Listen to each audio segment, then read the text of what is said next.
So far in my hitchhike through Fukushima, Japan, I've seen Sasaido and its surrounding nature, the samurai's enormous and beautiful residence, did some archery, saw and climbed a castle, met some new friends and some questionable locals, saw a giant statue, was picked up 9 times and counting, and still many more to come, including my first ride with these, and an interesting coincidence. My first task was hitching my next ride to get off the mountain and head nearly 40 kilometers back to the city for some of the famous local gourmet.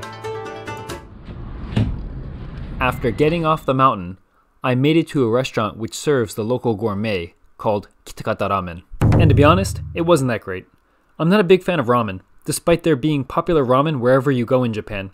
Kitakata Ramen in Fukushima, Sano Ramen in Tochigi, Sapporo Ramen in Hokkaido, Hakata Ramen in Fukuoka, the list goes on and on. There's just so much ramen, and I'm not a big fan of any of them. After ramen, I spent the night at a net cafe, and it was a good thing that I went to Goshikinuma on such a nice day, because the next morning was overcast. I made my way over to a convenience store near the interchange and hitchhiked using this. It says, "I can speak Japanese."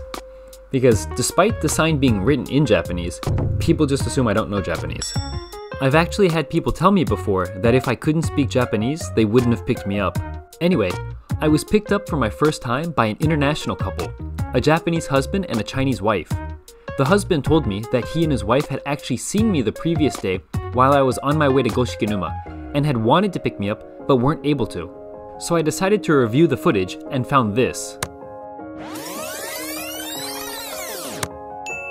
I think this actually might be them. What are the odds? That's pretty cool. So that's the first time anyone had a second chance to pick me up on a separate date and did so.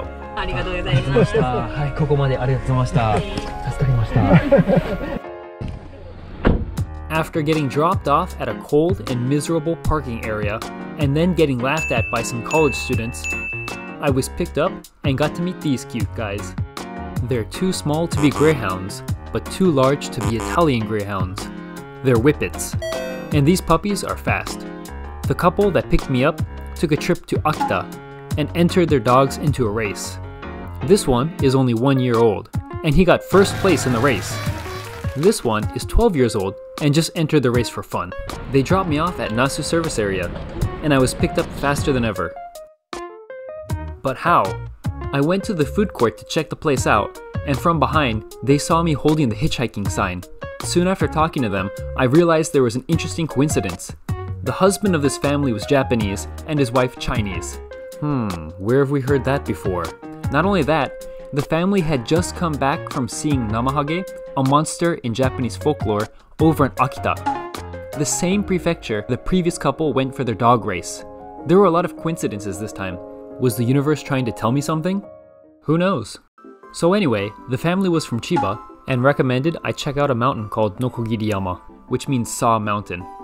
Just from the pictures alone, it looks like a pretty scenic place. I'll have to check it out sometime. 45 minutes or so later, I was dropped off at the final service area before my stop. This is where it gets tricky. I needed to find someone who's going to get off at the same place. Several groups offered me a ride, but I had to turn them down because they were heading elsewhere. And then eventually, I saw this guy running at full speed. He was a truck driver and hilarious. We had a great conversation, but the GoPro overheated and stopped recording. But I could still get home safely. By the way, only 5 out of more than 100 of the people that have picked me up have been truckers. It's thanks to kind people in passenger cars that I'm able to do this. I love hitchhiking around Japan, and am currently recording and editing more videos. They take time to make, so please consider liking and subscribing.